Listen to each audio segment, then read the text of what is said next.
नमस्कार दोस्तों, इस वीडियो में हम करने वाले हैं बायोलॉजी की जो हमने टेस्ट सीरीज 07 की थी उसके आंसर देखने वाले हैं। तो अपने पेन और कॉपी जो पिछला आपने नोट किए थे आंसर, तो वो निकाल कर बैठ जाइए और जैसे ही आपके गलत होते हैं सही होते हैं तो उन पर टिक कीजिए और गलत होते हैं तो उनके आंसर अभी नोट कर लीजिए। तो इसमें शुरू करते हैं। पहला क्वेश्चन था, सर्वाधिक मात्रा में पाई जाने वाली डब्ल्यूबीसी कौन सी है। तो हमने पढ़ा था डब्ल्यूबीसी के दो टाइप होते हैं, ग्रेनुलोसाइट और एग्रेनुलोसाइट, और उनमें भी बहुत सारी अलग अलग प्रकार की डब्ल्यूबीसी होती है। तो यहाँ पर पूछा गया था सर्वाधिक मात्रा में कौन सी डब्ल्यूबीसी पाई जाती है, तो इसका आंसर होगा न्यूट्रोफिल जो होती है, जिसने उदासी नारंगी भी कहते हैं। ये कुल डब्ल्यूबीसी यानी जितनी भी डब्ल्यूबीसी, हम पूरे रक्त की बात नहीं कर रहे हैं, जितनी भी डब्ल्यूबीसी पाई जाती है उनमें ये 62% होती है। 62% केवल न्यूट्रोफिल पाया जाता है। तो आप समझ सकते हैं केवल 62% डब्ल्यूबीसी का केवल न्यूट्रोफिल। ये क्या करती है, कोशिका के आर पार जाती है, जीवाणु को नष्ट करती है। ये इसका हमने आपको बता दिया था।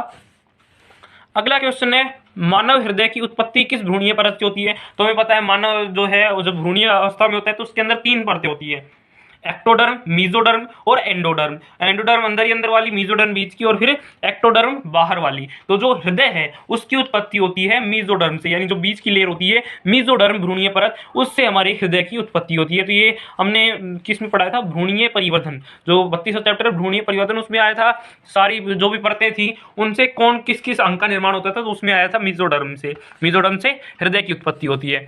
अगला क्वेश्चन है, हृदय में आवेग उत्पन्न करने वाले स्थान को क्या कहते हैं। तो हृदय में वैसे तो आवेग बहुत सारी जगह से संचरण होता है, ऐसे नोड, एवी नोड, इस तरह से बहुत सारे पाए जाते हैं, लेकिन हम बात कर रहे हैं कहां से निकलते हैं, उत्पन्न कहां से होते हैं। तो इसका आंसर आ जाएगा पेस मेकर, यानी एस ए नोड होता है ये। इसे हम हृदय का हृदय भी कहते हैं। यहीं से जो सोडियम आयन होते हैं वो गति करते हैं और फिर एवी नोड से होते हुए और पूरे हृदय में इस तरह से संचरण करते हैं और हृदय जो है उसके अंदर आवेग उत्पन्न होते हैं। तो आवेग उत्पन्न कहां से होते हैं, उसका स्थान क्या है, पेसमेकर है।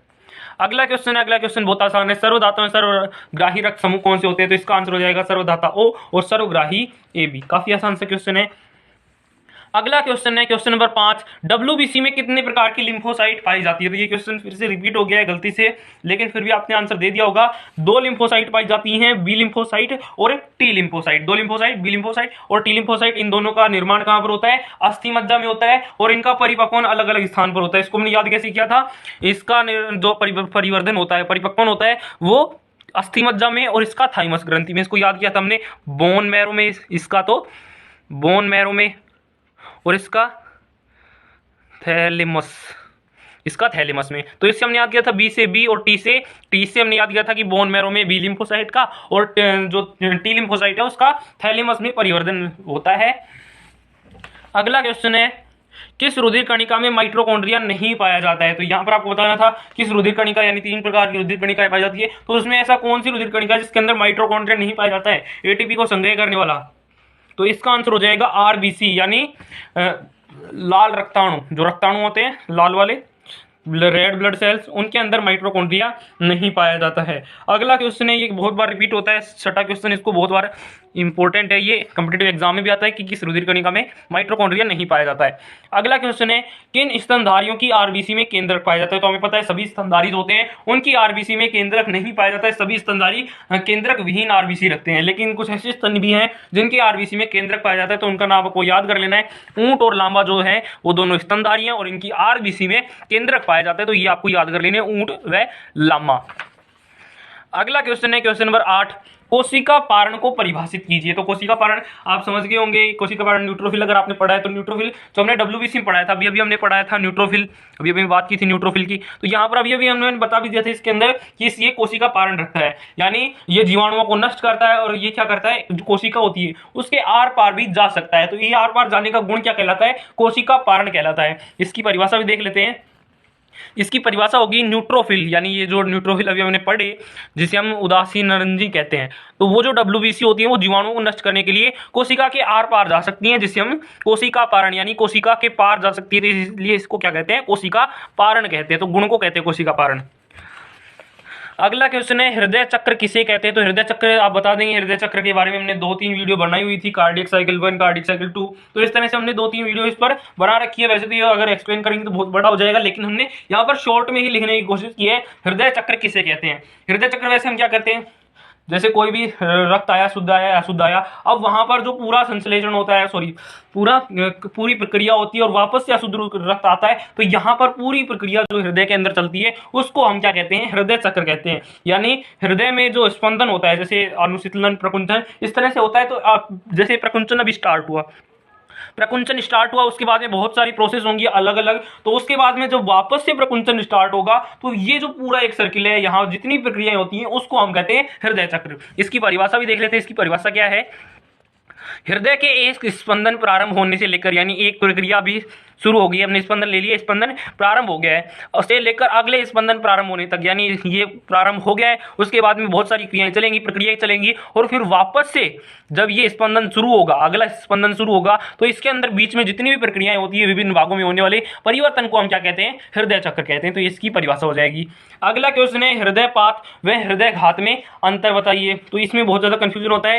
हृदयपात किसे कहते हैं, हार्ट फेलियर को, और हृदयघात किसे कहते हैं, हार्ट अटैक को। तो यहाँ पर घात से आप याद रखेंगे अटैक, और पात से फेलियर। तो ये इंग्लिश में अगर मीनिंग याद कर लेते हैं, मैंने तभी बताया था, तो ये आसानी रहती है। फेलियर का मतलब फेल हो गया, हृदय जो है वो फेल हो गया अपने काम करने में। उसका काम क्या है, विभिन्न भागों तक रक्त का पहुंचाना, तो वो उसमें फेल हो गया, यानी वो जो विभिन्न भाग है हमारे, वहां तक रक्त आपूर्ति पर्याप्त मात्रा में नहीं कर पाता है, इसी को हम कहते हैं हृदयपात। और हृदयघात क्या कहते हैं, हार्ट के ऊपर अटैक हो गया, अटैक यानी हृदय के ऊपर ही घात हो गया, अटैक हो गया, तो उसको हम कहते हैं हृदयघात यानी हार्ट अटैक। तो यहाँ पर अंतर मैंने इस तरह से लिखने की कोशिश की है। अगर परिभाषा से लिखता तो शायद आपके समझ में नहीं आते, लेकिन अब बिल्कुल कंफर्म हो जाएगा हृदयपात और हृदयघात में अंतर क्या क्या होते हैं।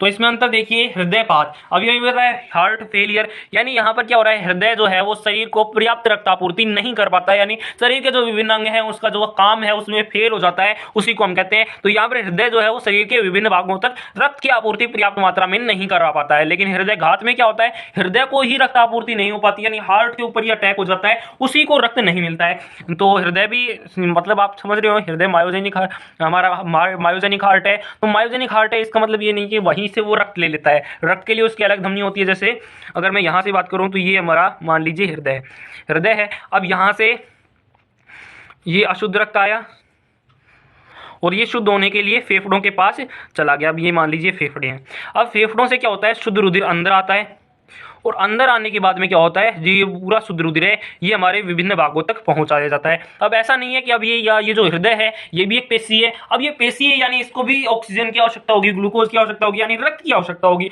सारी चीजें रक्त के अंदर ही होती है, रक्त की आवश्यकता होगी। अब ऐसा नहीं है कि इसके अंदर रक्त आता है तो वो यही से यूज कर लेता है, ऐसा नहीं होता है। यहाँ से एक अलग धमनी आती है जिसे हम कोरोनरी धमनी कहते हैं, वहां से ये रक्त आता है, यहाँ ये जो पेशी होती है यहाँ पर। तो जो हृदयघात होता है, हृदयघात है, इसमें क्या हो गया, हृदय को पर्याप्त रक्त आपूर्ति नहीं हो पाती है, यानी ये जो कोरोनरी धमनी है इसमें कुछ भी रुकावट आ जाती है, बाधा आ जाती है, तो यहाँ तक जो है हृदय तक रक्त नहीं पहुंच पाता है। तो हृदय जो है वो काम करना बंद कर देता है, क्योंकि उसके पास ग्लूकोज नहीं आ पाता है, ऑक्सीजन नहीं पाता है, तो एकदम बंद कर देता है, तो उसको हम कहते हैं हृदयघात। जबकि हृदयपात में क्या होता है, यहाँ पर ये जो धमनी है इनके अंदर रुकावट हो जाएगी या फिर किसी अंग के अंदर रुकावट हो जाएगी, तो उसे हम कहते हैं हृदयपात, यानी वहां तक पर्याप्त मात्रा में आपूर्ति नहीं हो पाती है। अगला अंतर देखिए, इस रोग में हृदय पेशियों को क्षति पहुंचती है, यानी ये जो हृदयपात है, अब ये हृदयपात है यानी पूरे शरीर के जितने भी अंग हैं उनको धीरे धीरे ये जो ऑक्सीजन है वो कम मिलने लगेगा, यानी इसके जो अंग हैं, हृदय के भी बहुत सारे अंग हैं, बहुत सारी पेशियों से मिलकर बना है, तो उनको भी धीरे धीरे ऑक्सीजन की कमी आती जाएगी और वो धीरे धीरे क्षति होते जाएंगे, यानी उनकी जो पेशियां हैं वो धीरे धीरे क्षति करती जाएंगी, इसको हम कहते हैं हृदयपात। जबकि हृदयघात में क्या होता है, ये पूरी कोरोनरी धमनी एकदम बंद हो जाती है, यानी जो पूरा हृदय है वो एकदम से बंद हो जाता है, क्योंकि एकदम उसके अंदर हृदय रक्त आना बंद हो जाता है। अगला अंतर है, धड़कन एकदम नहीं रुकती है, धड़कन जो है वो धीरे धीरे, मतलब एक बार थोड़ी सी फेल हो गई, जैसे यहाँ तक ऑक्सीजन नहीं पहुंचा तो ये पेशी काम करना बंद कर दी, लेकिन और बाकी जो पेशियां हैं वो अभी भी काम कर रही है। अब धीरे धीरे और पेशियां इस तरह से धड़कन जो है वो एकदम से नहीं रुकती है, धीरे धीरे हार्ट की सारी पेशियां जो है वो बंद होने लग जाती है, यानी धड़कन जो है एकदम बंद नहीं होती है। जबकि हृदयघात में क्या होता है, धड़कन एकदम से रुक जाती है, बिल्कुल रक्त नहीं पहुंच पाता है किसी भी पेशी के पास, तो किसी की पेशी के पास नहीं पहुंचेगा, तो बिल्कुल एकदम सारी एकदम से बंद हो जाएगी, यानी पूरा हृदय एकदम से बंद हो जाता है और धड़कन जो है वो एकदम से रुक जाती है, इसको हम कहते हैं हृदयघात। आशा करता हूं कि आपको ये सारे 10% अच्छे समझ में आ गए होंगे और इनके आंसर भी अच्छे से समझ में आ गए होंगे। धन्यवाद।